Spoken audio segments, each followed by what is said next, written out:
And with Hashem's help, this is already the sixth, right? The sixth class in the series, moving ever closer, Be'ezras Hashem, in the next 3 weeks, next 2.5 weeks, to Hanukkah, which is incredible.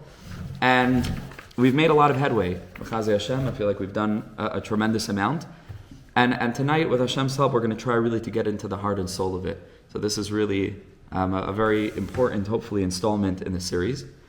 And just to catch us up, focus us very carefully, we've been learning a lot about Emunah and about the way that Hanukkah is all about this light of Emunah, this light of consciousness that's embodied in the light of the menorah, which is connected very much to the light of the tzaddikim.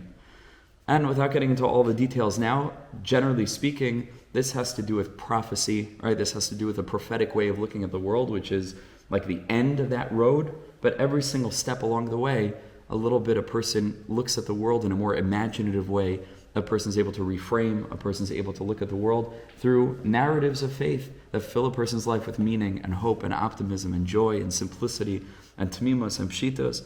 And we examined many of the symbols of Hanukkah that have to do with this theme, right? So for example, we said the lights themselves, the candles, is the concept of the tzaddik, because the pasuk says, Ar Zarua Latzadik, right? We light the Hanukkah candles dafka after sunset, Mishatishka Achama, that's connected to the pasuk, the Emunascha Baleilos, right? That Emunah is in the nighttime. So we have to light the menorah, whose light represents the light of faith, at dafka at night. Why do we light with candles? Because we said the whole thing of a candle based on that pasuk is Ner Hashem Nishmas Adam. The soul of a person is God's candle. Chofes Kal Chadrei Batan means to seek, to search. And we learned that a true connection to a tzaddik means that you're not just, you have a tzaddik. You search and search and search. You seek a tzaddik, right? Even within the tzaddik, but you're always seeking. You're seeking some other new concept that could move you forward to be a little bit better, today than I was yesterday, and so on. To be a person who's seeking. Because that is the light of the tzaddik, that is the light of faith. The realization that life is a journey, that we're not here to settle in any way, shape, or form, but to be in a constant process, hopefully, of elevation, evolution, very similar words, and progress, real progress to become more soul-oriented, more Hashem-oriented, more Geula-oriented, and to utilize this life for what it was intended to be utilized for. It's just we're here for a little bit. It's just a mission, soul in a body, flame on a wick. And we do the best that we can, like we learned this morning, jumping, trying to pull the physicality up with us, and that's life, right? And that's the ultimate tachlis.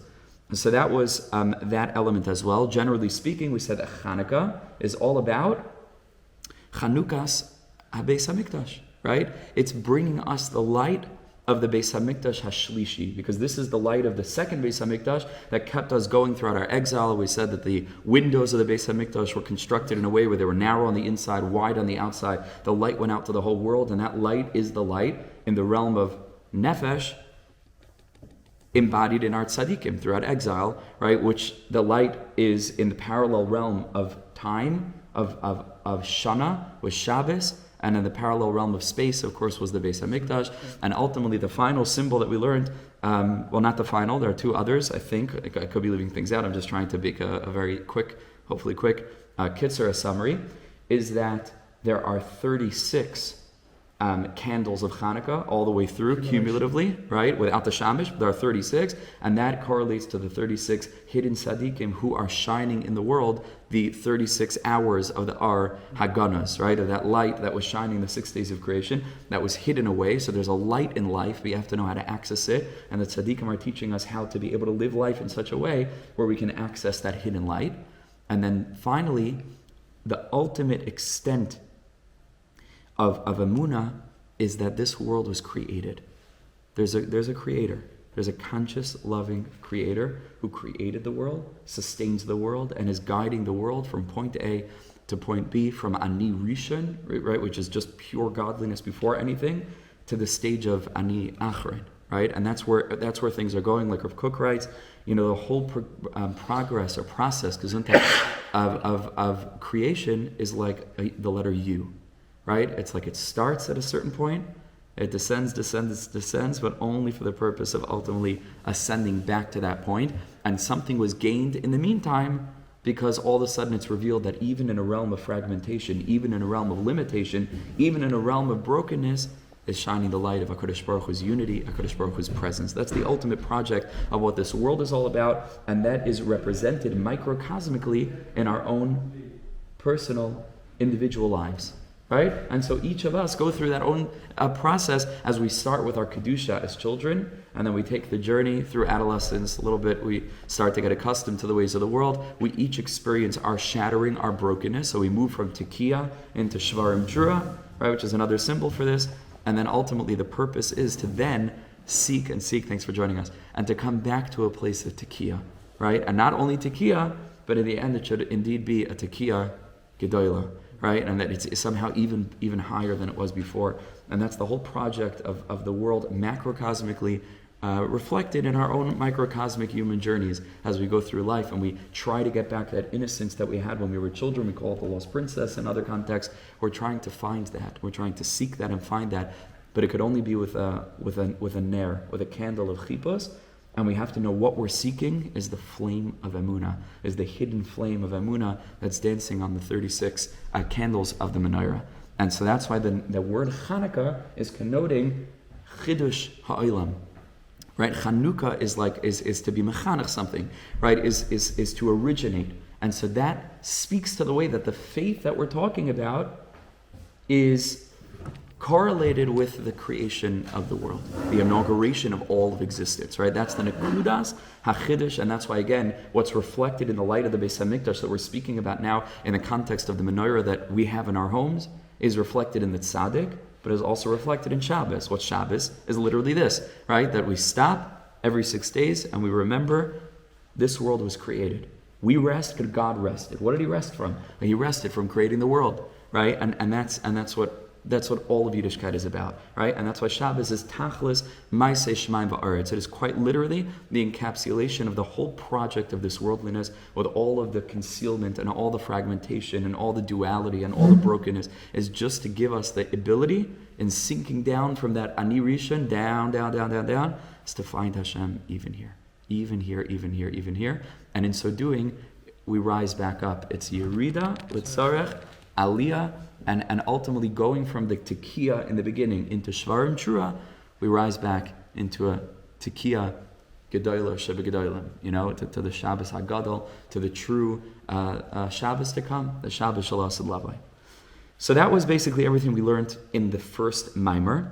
Last week we started taking a look at a second Maimer where Reb Nosson again is speaking about this great light of faith. And Reb Nosson introduces this concept that the sicker the patient, the greater the expert doctor that's needed, right? A person doesn't say, he's so sick, so he should just go to some, NHS, doctor around the corner, right? On the contrary, if a person is so sick, they need to fly all around the world to find the greatest specialist to heal them. The greater the patient, the sicker the patient, the greater the doctor necessary, to use the metaphor of light and darkness, right, which is everything that we're learning about. The darker the pit. So a small candle is not going to suffice, not going to reach down to that depth. You need a floodlight, right? The greater the light that's necessary to be able to reach down, to that place. And so, Be'ezras Hashem, let's jump in from where we were up to. And Reb Nosson had just said that that's the light of the tzaddikim, or the greatest tzaddikim, that are able to give chizuk and guidance down to those people who are sunk into the lowest places. That's why, of course, we're going to light the Hanukkah menorah dafka where? Lamata me'asar tefachim, close to the ground, because on Hanukkah is shining a light that doesn't shine the rest of the year on that level. So now Reb Nosson continues with this concept, and he says, Ki b'Shabbos v'yantiv, you guys see where I am on the top of the page? Yeah. Okay, so he says, Ki b'Shabbos v'yantiv madlikin neira shel mitzvah. On Shabbos and Yantiv, we are lighting candles, flames of a mitzvah. Ki yazu ikar aliyas hamalchus chachmat hata anal. Because on those days is Malchus, which is the lowest realm, the created world, has an aliyah, rises up. Shubechinas ner mitzvah is an aspect of this holy flame, this flame of a mitzvah. Sha'az, because during those time periods, Machmas Kedusha Shabbos v'yantiv, Noiflam HaKlipas, there's such a holiness that's shining, all the klipas fade away, all the external shells, all the darkness. She'em Bechinas Arba Malchuyos, which is the standpoint, to the aspect of the four wicked kingdoms, and umalchus tikadusha oilim b'beineihem. And the true reality, the realization that Hashem is the king. Nobody's in control of us. Nobody, even Am Yisrael in exile, where we seem to be subjugated under the nations of the world. Ki Hashem Amalucha. This is God's world. Ki Hashem Amalucha. Only for Hashem. Va'az mi'ira ba'ar gadol. And then the whole world is really illuminated in an amazing way. Shezeu b'chinas hadlakas neir Shabbos. V'yantiv shemadlikan esay b'mekoyim b've'es aliyasa. So that's why we're lighting flames both on Shabbos and on every Yontiv, because every Yontiv and Shabbos represents this in a certain way. Represents that right now we're removing ourselves, in some sense, from the physical created world. We're not busy with making parnasa. We remove ourselves. We remember that the world is Hashem's. Right? Ki Lashem ha'aretz u'malaya. This world is not ours. This world is Hashem's. Aval b'Chanukah. But on Hanukkah there's something different. He says, Ha'adlaka hi b'derech neis nifla. On Hanukkah, it's like an extra special kind of lighting, which is a total wondrous nace. It's not a natural lighting of a flame. Ki az ein la aliyah kol kach. Because on Hanukkah, nothing really changed. And that's why on Hanukkah, for example, we go to work, right? And it's just a mundane, regular day. It's not a chag like Sukkot, Pesach, Shavuos, and so on. Ki im yemei achal. It's literally an entire week plus a day. It's just a regular weekday, right? Yemei achal. Ki az ein misbat l'maklipa shema arba malchus legamri kamei b'Shabbos v'yantiv. There isn't a total nullification of the kingdoms of the nations of the world, meaning our mistaken perception that there's another force, right, that's running the world and not Hashem, like we have on Shabbos and Yantiv.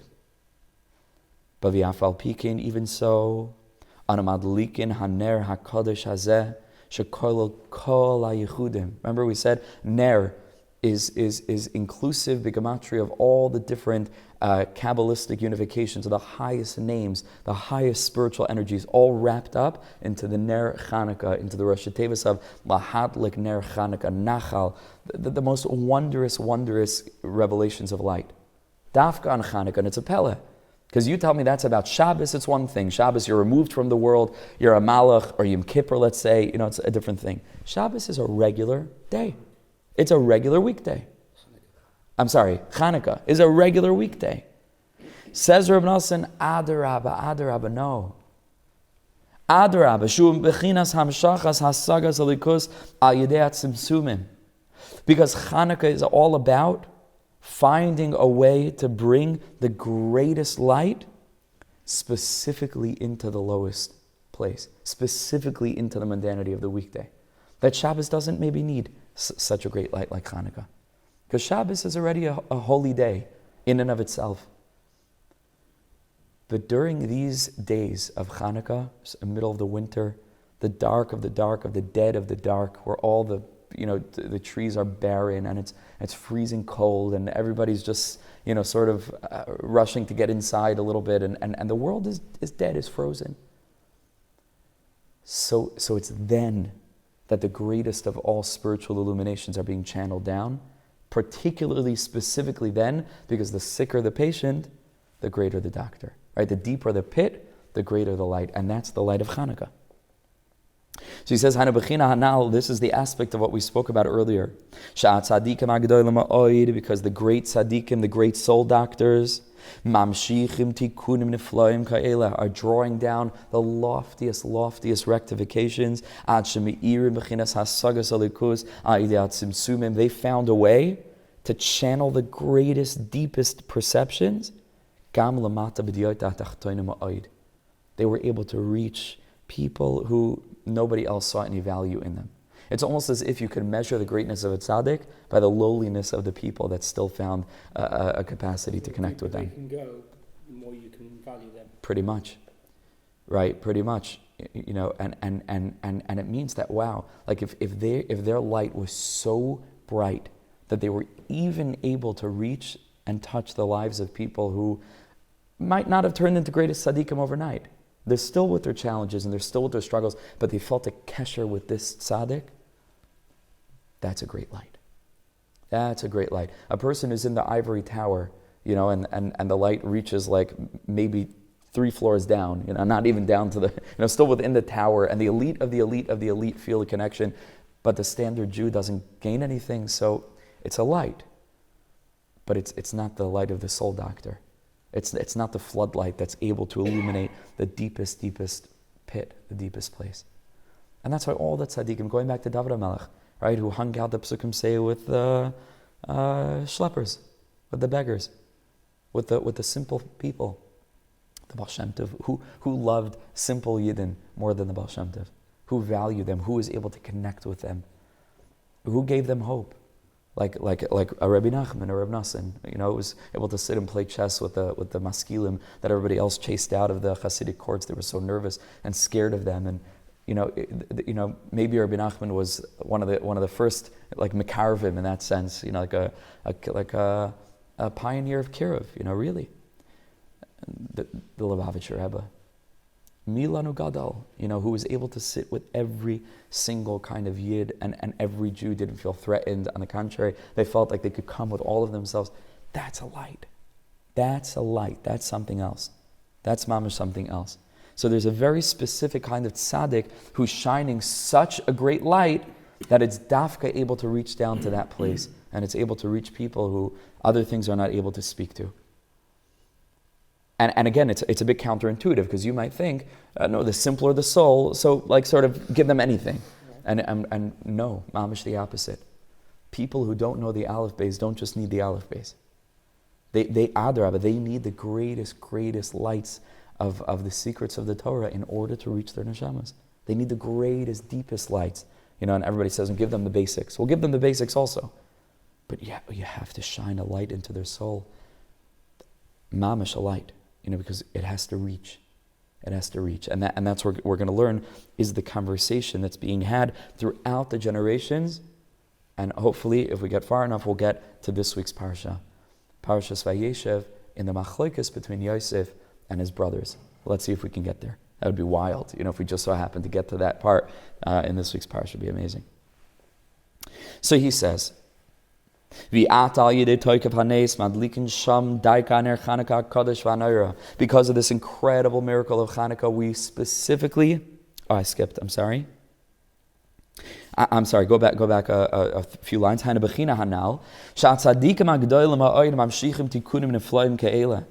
tzaddikim, these great tzaddikim, are drawing down ways of being able to reach,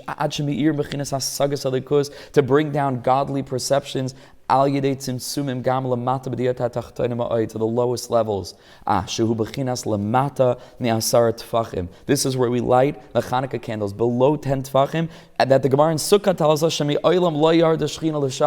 the divine presence never sunk down to that level. And that's specifically where we're lighting the light of Hanukkah. Why? Because the light of Hanukkah, the light of the tzaddik, the light of the 36 hidden tzaddikim, the 36 araganas, hours of the araganas, is uniquely able to reach a place that no other light in the world could reach. Uniquely able to reach down to that place. So he says,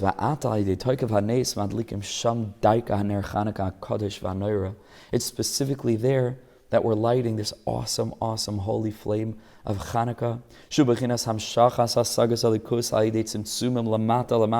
where we're shining this incredible light of emunah, right? Like we learned from the previous piece, this light of faith, down below. To be able to illuminate the heart of each and every Jew. That's a powerful few words, right? That's the condition of all conditions. You have to be willing to receive. Person's not willing to receive, doesn't happen. But the second a person opens their heart even a tiny bit, a person's a mevakesh, a seeker, as we learned last week. Chipas b'neiros, a person walks around their whole life with a candle for b'dikas chametz, like always looking. For the chametz of sur meira, and then like the asay toiv, to find something good, something holy, on board it, become a little bit, higher, holier. So says the Rebbe, says Rav Nassan, if a person wants l'chol misha roitza lekabel, afilu imhu hagarua shebegruim, he could be the worst of the worst of the worst of the worst. And like we said last week, it includes everyone, like even me, all of us, no matter what, no matter who you are, garua shebegruim. Afilu hachoyle hagadol biyoser b'choli hanefesh al yedei riboy avonosav. A person who's the sickest patient, the most unwell, on account of a person's great many transgressions and sins. These tzaddikim are able to say something of relevance, something that's able to reach even that person. Through these incredible tzaddikim, the or, the light of Hanukkah, or zaru ala tzaddik, who brought down the light of Hanukkah to the world, even during the weekday, days that have no kedusha, days that are not separate from the weekday, from our standard mundane weekday responsibilities.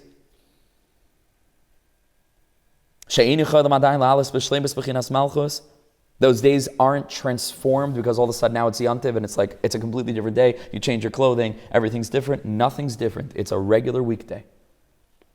There isn't a total revelation of the intellect of the presence of the divine in this world. Everything remains the same with the concealment and the darkness and the pain.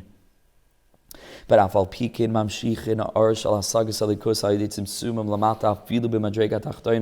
tzaddikim are able to bring down the greatest lights of hasagas halikus, of being able to recognize Hashem's presence, emunah, keep on going back, but real emunah, but tzaddik be'emunah sayichya, to be able to see the world in a completely different way. Niftucha Shammai ve'er maris alikim, we said a few weeks ago, right? Is Rosh Hashanah emunah, right? Where the heavens open and you see everything, su'um marim enechem ur'um yibara eila, to lift up your eyes, shivisi Hashem lenegdi samid, but to really live with Hashem every split second. Not to take your mind off of Hashem for a minute, and not because you're actively thinking about Hashem, but because a person gets their brain to such a state that if you're thinking about anything, you're thinking about Hashem. Because your definition of Hashem is so broad and so deepened that Hashem is everything. Not just that Hashem is everywhere, Hashem is, period. And therefore everything is. Because Hashem is the Mekayim Shel Olam. That's what the Baal Shem Tov taught his Hasidim. It's pretty mefurish in Keser Shem Tov. It's like a radical source. But the Baal Shem told his Hasidim that he wants them to get to a level that when they look at anything in this world, they see God first and then they see the thing. They see a chair first. They see Hashem first. They see the chair. They see another person. They realize this is a godly revelation. Oh, and this is also a person who has a name. They see the construct of it. They see the essence of it. The Ar Haganuz of it. And that's what the tzaddikim are helping us to do.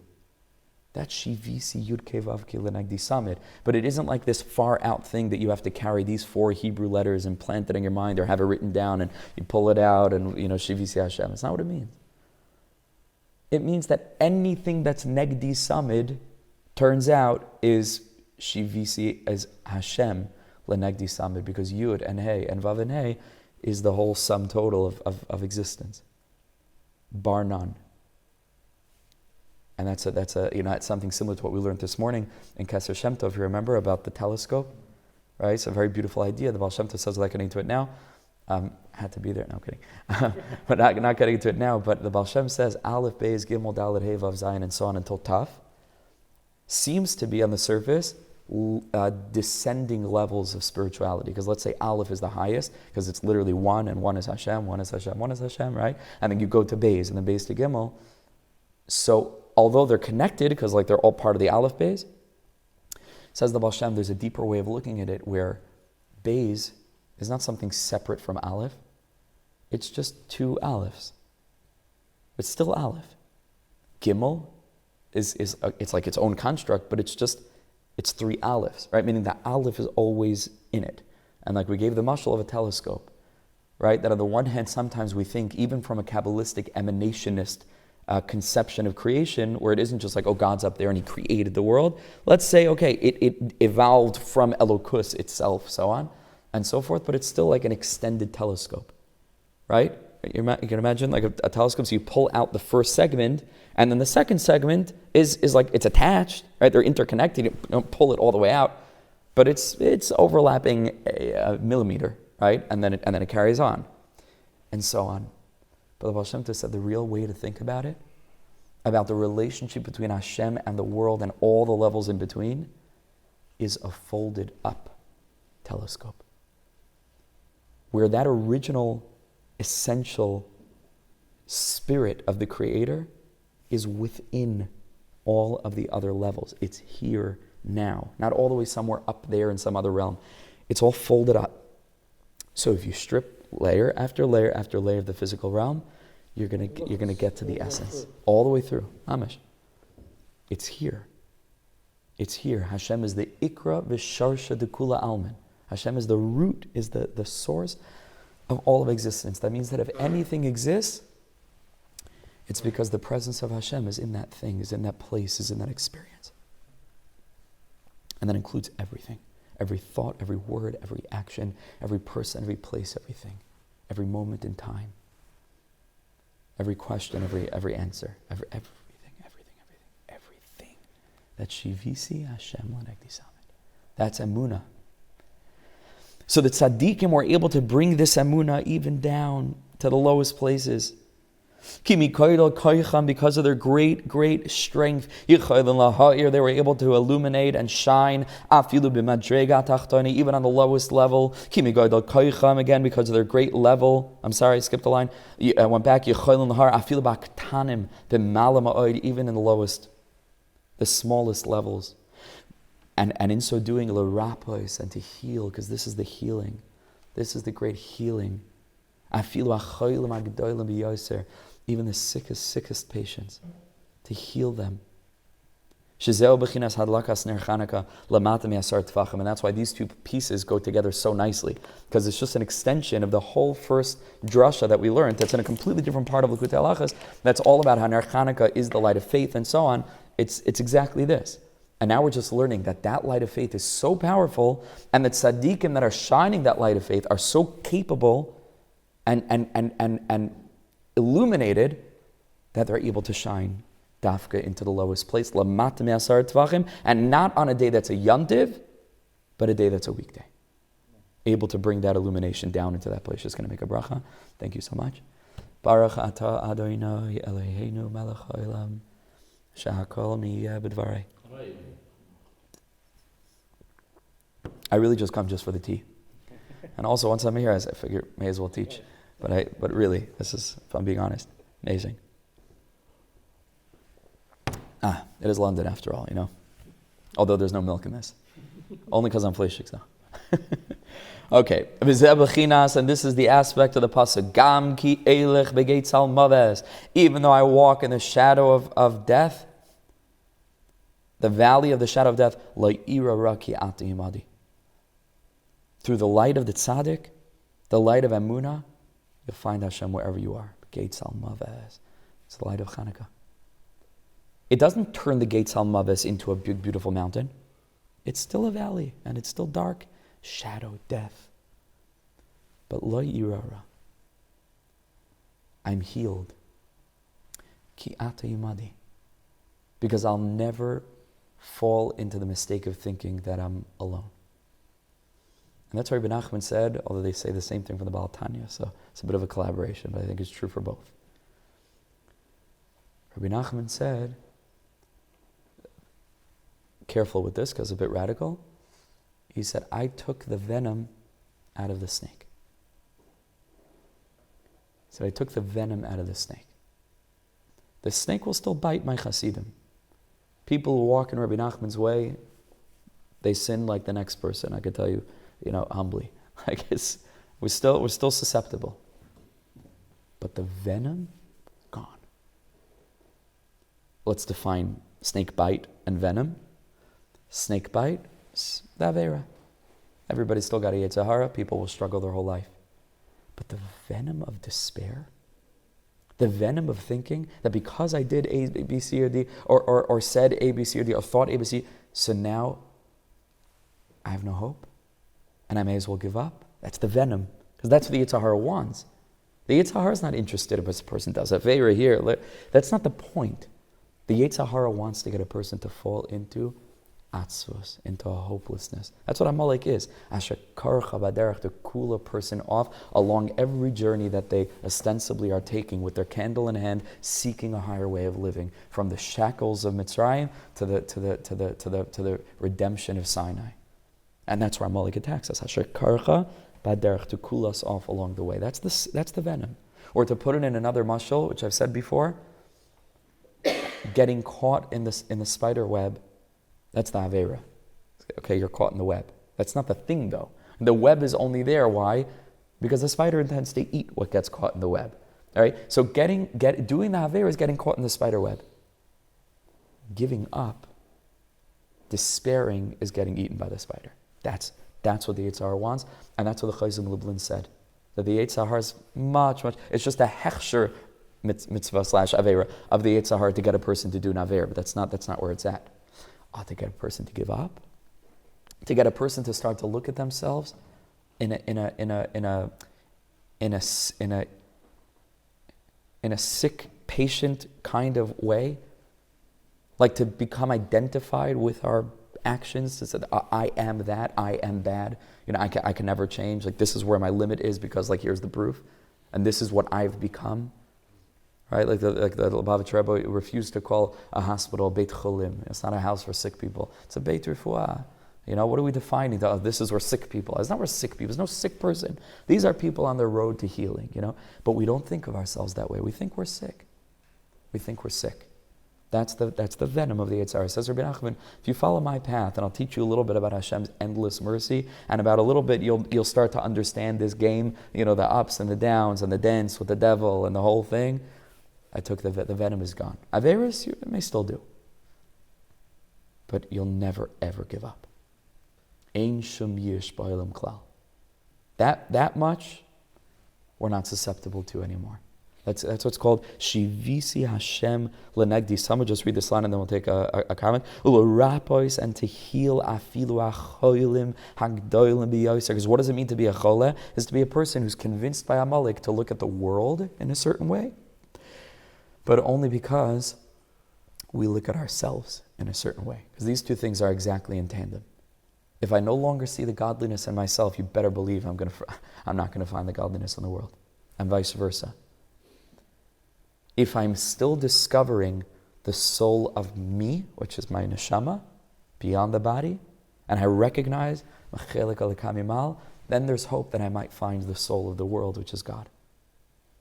But if I've become convinced by the Yetzer Hara that something's happened to my neshama because I've done it, whatever it is, and forget about it, so then to the extent that I identify with my body, because that's all I have left, that's the extent to which I'm likely to identify with the body of existence, right, which is the physical world, and not to see deeper.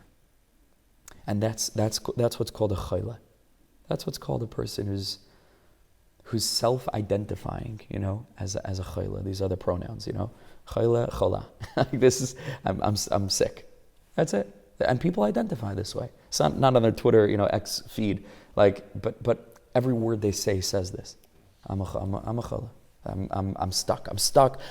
You're not stuck. You're a holy soul on a journey. I'm stuck. Can never change. They don't allow it to.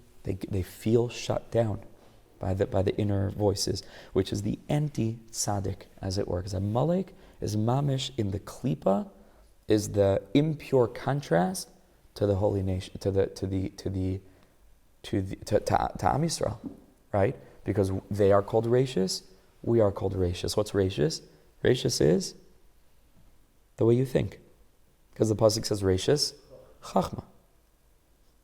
And so this is an ideological struggle between the rachis of Amalek, because the pasuk says rachis goyim Amalek. They're connected to the way of thinking, and Am Yisrael are called rachis. The two different ways of looking at yourself and at the world. Yeah, question. Just a possible second interpretation of taking the poison off. It's known that the snake's poison is hot.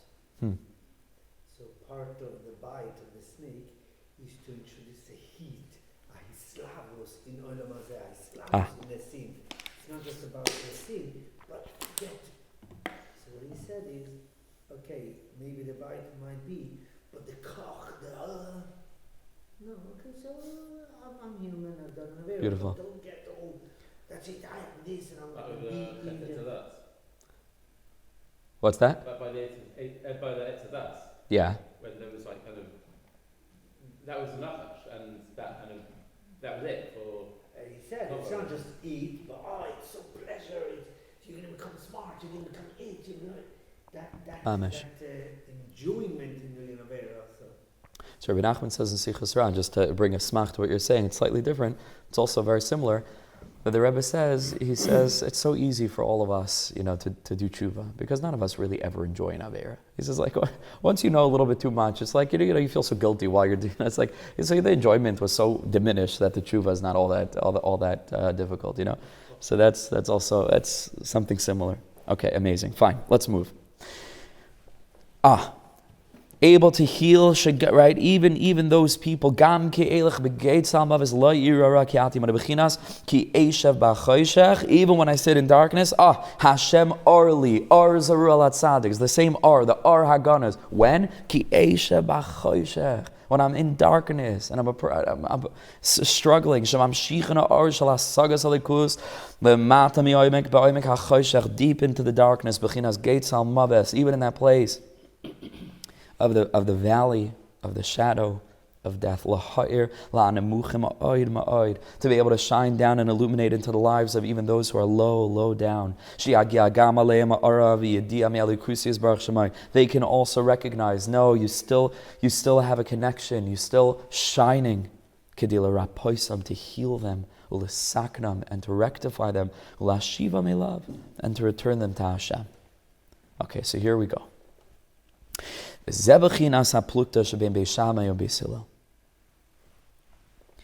is the deeper understanding, the inner dimension between the very famous machlokas of Beis Shammai and Beis Hillel, relating to Hanukkah.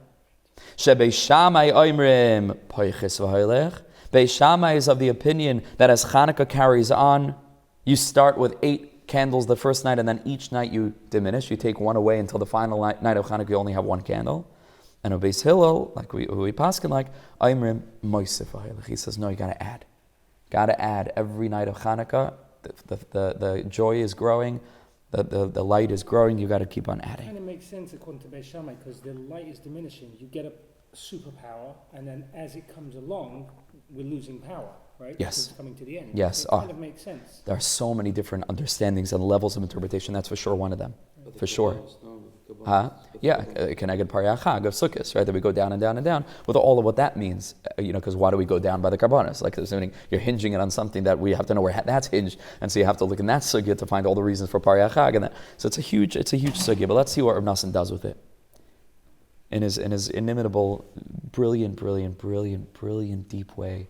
And this is a kind of learning that, like, unless you put 6 hours into it, this is not something you sit down and it's a nice vart after by Kiddush, like. And then you see a binyan, you see an idea, it unfolds, right? You see how it reflects in this aspect, this facet. This is real learning, Ashrenu. Like, it's incredible. So he says like this: Ki Beis Shammai letamei.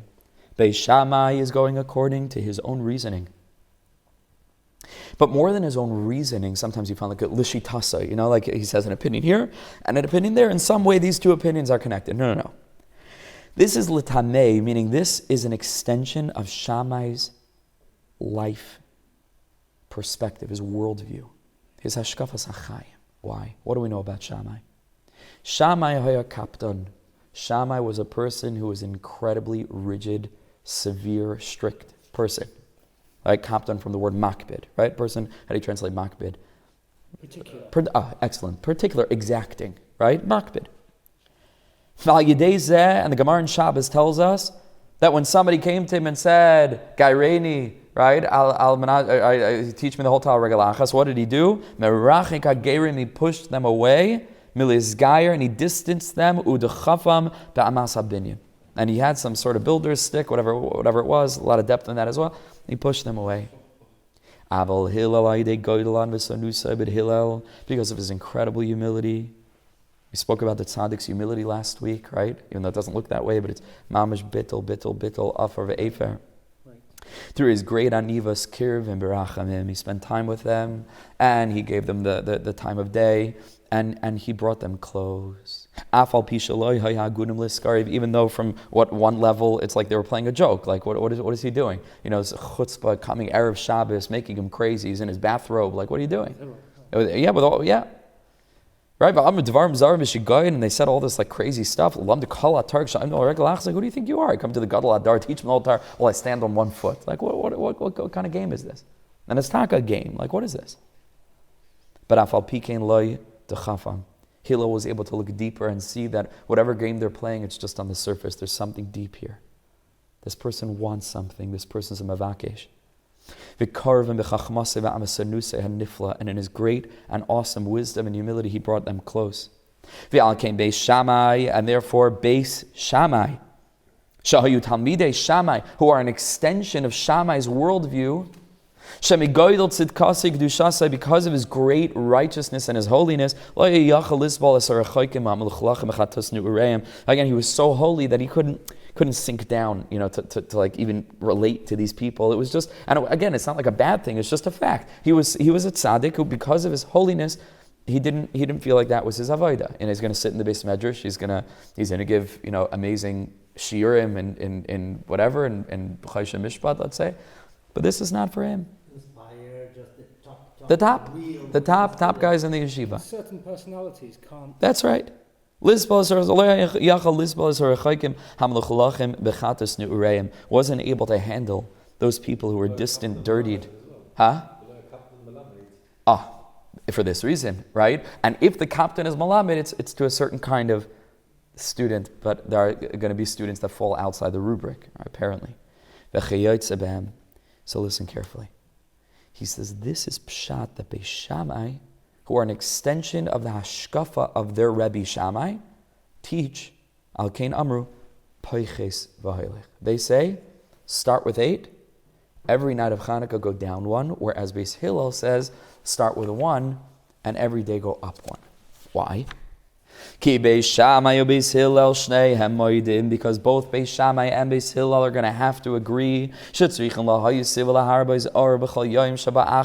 that of course each and every day of Hanukkah the light, the spiritual energy is greater without a question, and that's why Zois Hanukkah is such a big deal, especially by Hasidim. Why? Because it's the greatest, there's the culmination, it's the crescendo, and even on a very basic, pragmatic, rational level. What are we celebrating, in a certain sense? The miracle of the oil that lasted. Well, if a little bit of oil that's supposed to last for 1 day lasts for 2 days, it's an ace. Lasts for 3 days? Unbelievable.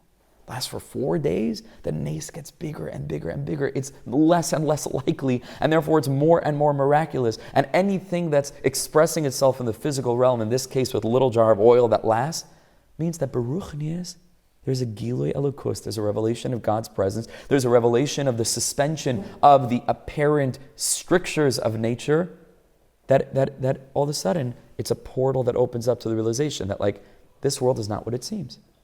More and more light is needed to... Until you get to the 8th day, which is this was a wild miracle. Zois Hanukkah, right?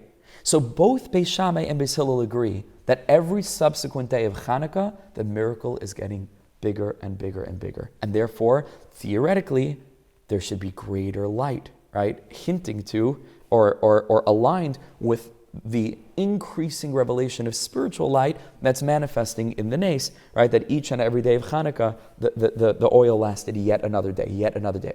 The miracle grows greater and greater. Okay. They both agree to that.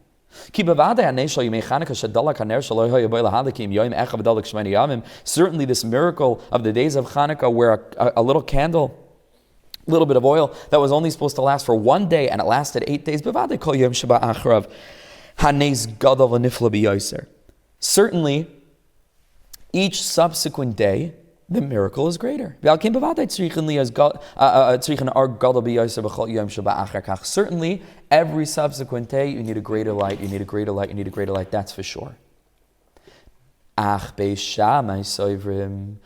Shammai that are under the influence of their Rebbe Shammai, who, like we learned, had the personality of a kapton, who wasn't able to shine the light into the lowest of the low, Soivrim, they hold Adarabah. Because of this, that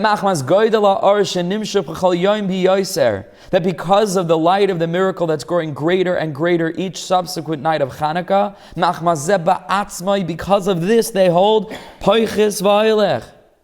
show less light to the world.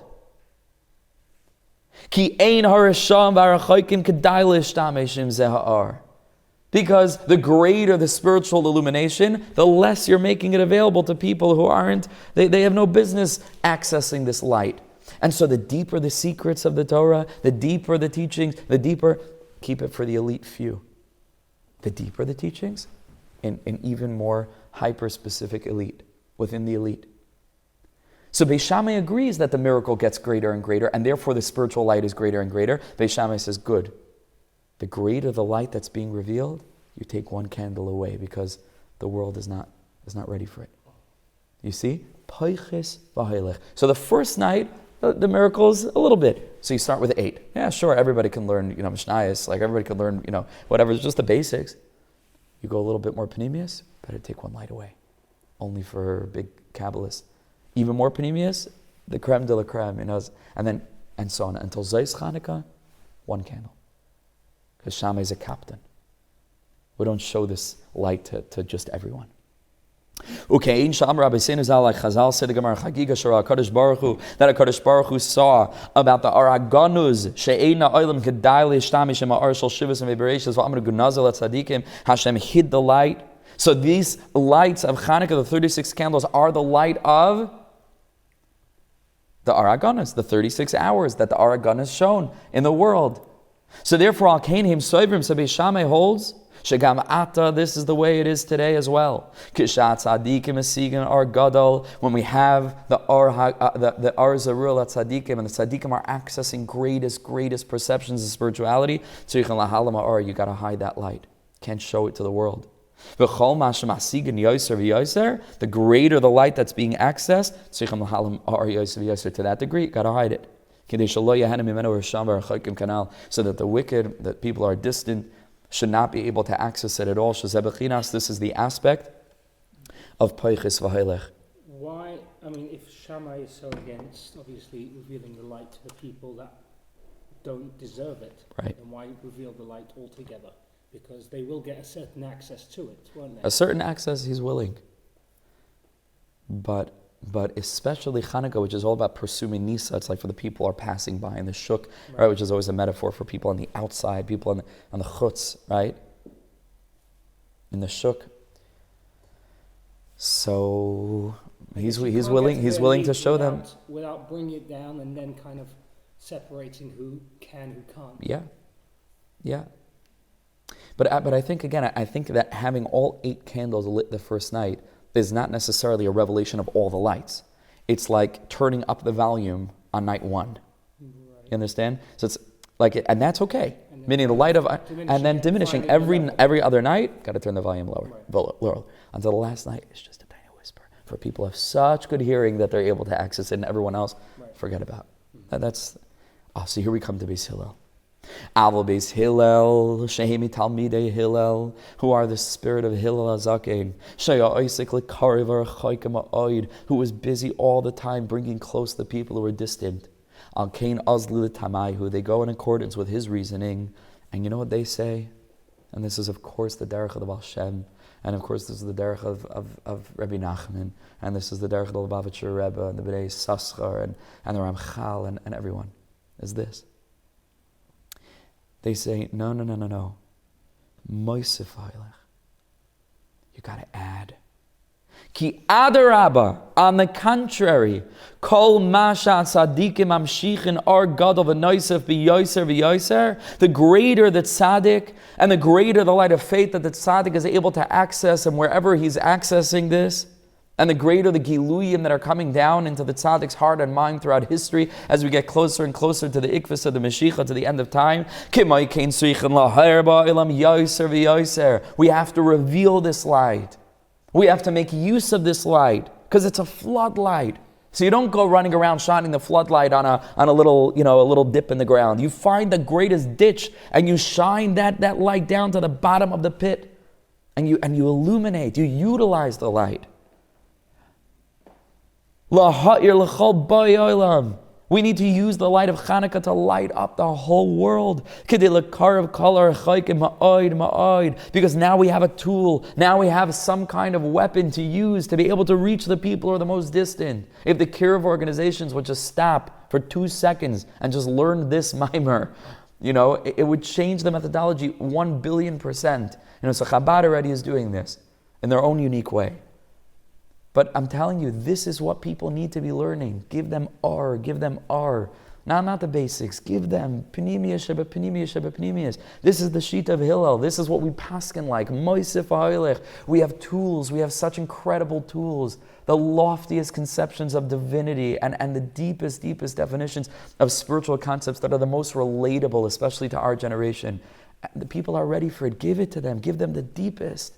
Don't save the deepest for some, the top guy in yeshiva. Give the deepest to the kids who need it most, whose neshamas are clearly not connecting with what, just sort of the surface. It means the neshamas are crying out and they may be very distant. So find light and use the light and shine the floodlight deep into the pits. Deep.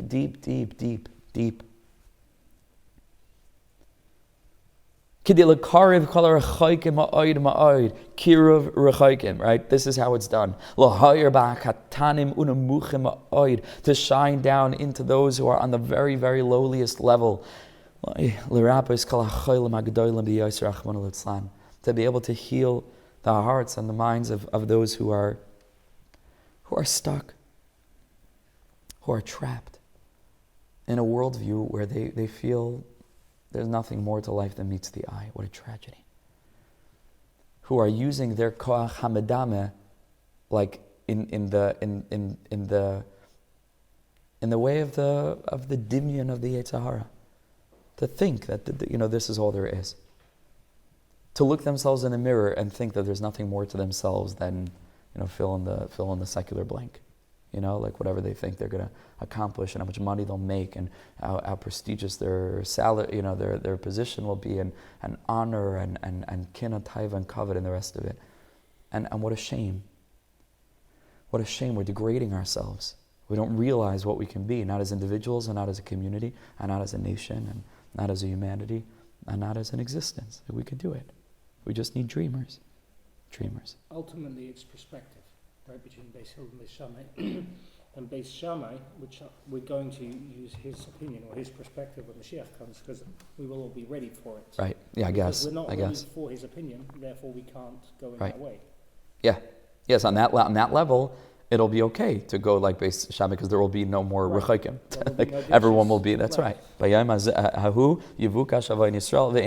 They'll seek out some sin. There won't be any sins left. Okay, let's try to push a little bit forward. Last few minutes. We said,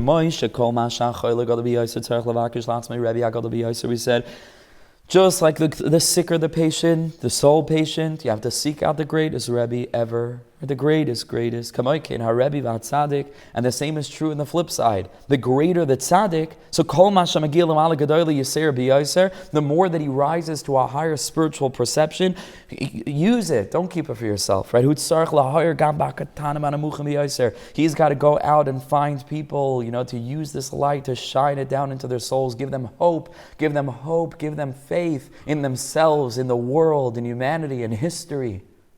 Give them faith. Take the venom out of the snake bite. Because this is the greatness of the tzaddik. To bring close those who are the most distant. Because that's the whole purpose of the world.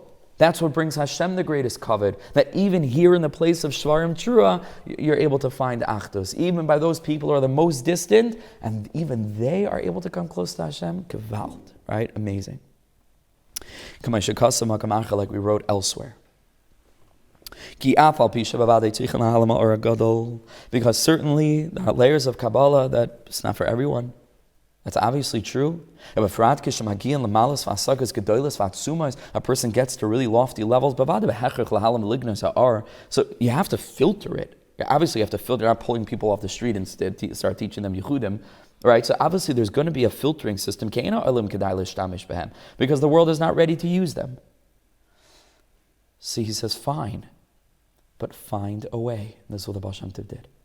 He didn't take the Kisvei Arizal and start, printing it into English and using ChatGPT to get it to, to be relevant to 10-year-olds. Like that's not what he did.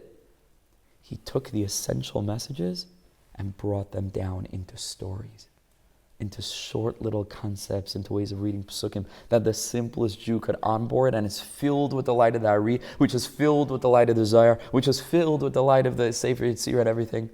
And he found a way to get it to people. Milanu Gadol mi Rabbi Nachman. This is what Sipurei Maisius is. His 13 story tales. If anybody ever had the privilege to learn Sipurei Maisius or read those stories, highest secrets of Kabbalah. That was his way of giving access to the That's right. lowest of That's right. See, he found a way to enclose it, but he gave it to us. So, they find strategies, and they rectify all kinds of different tools and ways, and they put it into garments with tzimtzumim and constrictions, these incredible constructs, Likutim aran, Sichas aran, Chayim aran, Sipurei Maisius is just in the world of Breslov itself, the Nigunim, the stories, the Eitzes, the simple things, the Spodados, all these things that every Jew could connect with no matter what, but it's filled with the Araganos, filled with the side of Razin to Razin, the secrets of secrets. Until even the smallest of the small are able to connect. So they're able to bring every day, the light is growing. You add more. Now with this, we'll just go one more minute. What was the reason for Beis Shammai, we said? It was Keneged Parei HaChag. Right, that just like the karbanos that we bring for the 70 nations, right, on Sukkot, we bring less karbanos every day. That's Beis Shammai says, that's why on the Hanukkah, Poiches V'Hilch, you go down. What was Beis Hillel's reason, if you remember? Do you remember? What's Beis Hillel's reasoning? Excellent. Malin b'kodesh ve'in meridin. Which means on a simple level, we go up in holiness and not down. See how Reb Nosson reads this, Malin b'kodesh ve'in meridin, in the light of our deeper understanding of what the actual Shita of Hillel is. Like it's much deeper than just, but what he's actually saying as it relates to the light of Hanukkah, which is the light of faith, which we spent the last 5 weeks on. So he says like this, Ki malin b'kodesh v'loy meridin. V'kasha, says Reb Nosson, I don't understand. Who disagrees with this? Beis Shammai disagrees with malin b'kodesh ve'in meridin. Beis Shammai holds of this principle everywhere else. Malin b'kodesh ve'in meridin. We put on tefillin shel yad first and then tefillin shel rosh. Malin b'kodesh. Everybody holds this way. Oh, who would ever think that you should be moirid in kedusha? What does this mean? But it's a reflection of this sentiment. There are tzadikim, they are really great tzadikim. But because of their great holiness, they can't handle the world. They push the world away. And they don't intend for this to be the case. But it is true that because of their exalted holiness, you know what happens? They end up pushing people down. Not because they mean to, but because they haven't found a way to relate to people. They get angry with people, they get frustrated with people, they say, forget it. Because they can't handle the behavior of these people, and they can't relate to them. But this is not what Hashem wants. Ki chafetz chesed hu, because it says the pasuk in Micha, Hashem desires chesed. And He wants that tzaddikim iracham al Yisrael tamid, that the tzaddikim should be our doctors, they should have mercy on us, v'yikarvu osam, and should bring us close to Him. Afilu imheim k'moishem, no matter how they are, begates al mavis lo yirara ki ati imadi. V'afilu mu'atzmi yizbarach bekas gadol aleim achmas maseim aroim, even if Hashem is angry with us, whatever level, at the same time, He still wants the tzaddikim to lend out a hand to us. Kamaisha Amr, like it says about Eliyahu, Rabbi Seinu Zal al Pasuk Moshe Yikach Ha'Sa'el V'Noit Alei Michutz L'Machane Harchik Min HaMachane. Right, so Moshe Rabbeinu took the whole tent and he moved it away from the camp. Mach Meshachatu Kol Kach, right, because Am Yisrael was sinning. Amar Hashem Yisbarach. Oh, this is a big problem because Ani Bekas Va'ata Bekas. Because what's going to be? I'm angry and you're angry. Im Kain Miya Karvim. Who's going to be Makar them? Means that even when Hashem is frustrated, He wants the tzaddikim to be doing this is their avodah. Chafetz chesed hu. You found this by many prophets and righteous people. And Hashem complained, so to speak, before them and said, He's so upset that Am Yisrael are like not doing what they're supposed to be doing. When they said to HaKadosh Baruch Hu, you know something, you're right, and they didn't say no, and find something good to say about Am Yisrael. Hashem got upset with them. Right? He says, I'm a kana on your behalf. Hashem said, He's going to replace you. You're not fit to be a Navi, Emuna, Tzaddik, Araganas. Because what kind of Tzaddik are you? If this is how you speak about Am Yisrael. The whole point that you're a Tzaddik is that you're supposed to be bringing them the light. I can't handle your prophecy, because you're not doing everything you can to bring them back. You don't believe in the Jewish people anymore. And with this, we'll finish just the bold. Hashem wants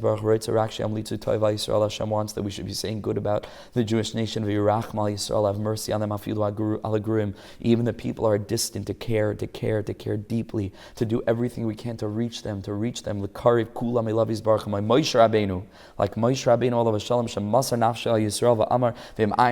when they sin, Moshe Rabbeinu said, good, wipe me out, but don't wipe them out, because if they go, I go, because my whole purpose in the world is to stand up for them, is to never stop seeing the good in them.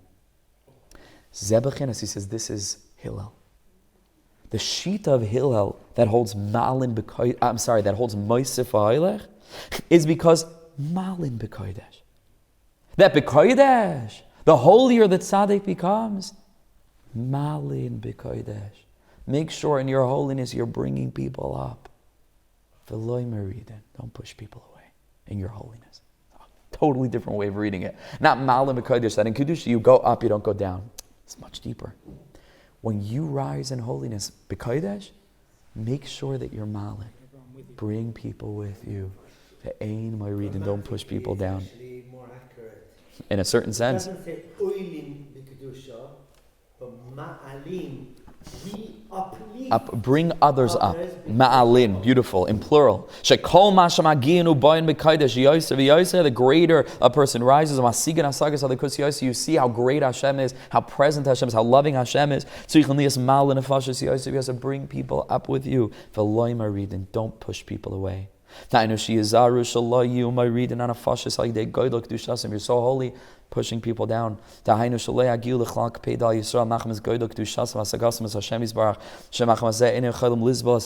to be able to handle them, be there for them, converse with them, try as best as you can to try to share.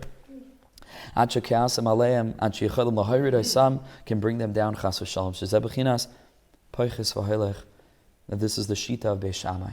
And so it was in contrast to Beis Shammai Shita that Hanukkah gets so holy, you show less and less and less to people. Says Beis Hillel, wait a second, Beis Shammai, you forgot that B'Kodesh, that only Malin B'Kodesh, V'loi Meridin. Said Beis Hillel, what are you talking about? Moisef Ha'ilech. The greater the miracle of Hanukkah, the greater the light of the tzaddik, the greater the light of the araganas, the ar of faith, the ar of the navi, the ar of chalom, choleim, lechem, the whole. So you're adding more candles to be able to reach even those people who are the most distant. The greater the light, use that as a tool to be able to shine down into the deepest, darkest pit. Okay, we'll finish here for tonight. You find by Avram when he went to Sodom and he was trying to find. He said maybe 50, maybe 40, maybe 30, maybe he was looking. The Abishah was angry, but he was looking to find at least 10 people. Which, if you think of it, was that each subsequent time that he did that, he was awakening a greater level of Hashem's Rachmanis. Right? Meaning, if Hashem is not going to have maybe it's strange because he started with the least and then gone up and up and up and up, but he doesn't. And see, each time he's triggering a greater proliferation of Hashem. Ultimately, he wasn't successful, whatever that was level. the idea. But that was the concept, yeah. Chazde Hashem ki lo yichalu rachamav. Hashem's mercy is forever. What I don't understand Forever. is Beis Shammai's opinion. What is the purpose of the whole world? What was we say that one wanted to be with other. That's the whole concept of God wanted to be with the Bnei Yisrael. And that's the whole thing. So according to him, where he says only the elite are the ones that should be part of, and the rest of them is kind of like collateral damage or whatever you want to call it, what's the whole idea of us being down here, according to Beis Shammai? It could be that for those few elite, even though we'll see in the future weeks, Bezos Hashem, next week we'll go further into this. So it's like the same topic, but he goes very, very deep in the next few pages, and he connects it to Yosef and his brothers, which we'll see. That from their perspective, the whole purpose of the world will be fulfilled only by a few yichidim, a few very, very special, elevated people. And also, I don't think that it's a result of a lechatchila from Beis Shammai's perspective. It's just he doesn't know any other way. Like he personally finds it really difficult to relate to people, and he turns it into a shita. But it's not like, meaning I think that if you sit Beis Shammai down and explain to him this whole, this is all symbolic. It's difficult for us to know to what degree Beis Shammai was a captain and he chased someone away. Like, we're talking about Beis Shammai, so you have to know, But he sets it up as a general archetypal distinction that he's going to say next week flows throughout history. This is always the machlekes. The Beis Shammai, the Baal Shem and the Gra. Should we be teaching people? Should we not be teaching people? And all the way down. ואתה האב שלי שכל כך אוהב אותי האב שלי מלך חי וקיים על כל נשימה שאני נושם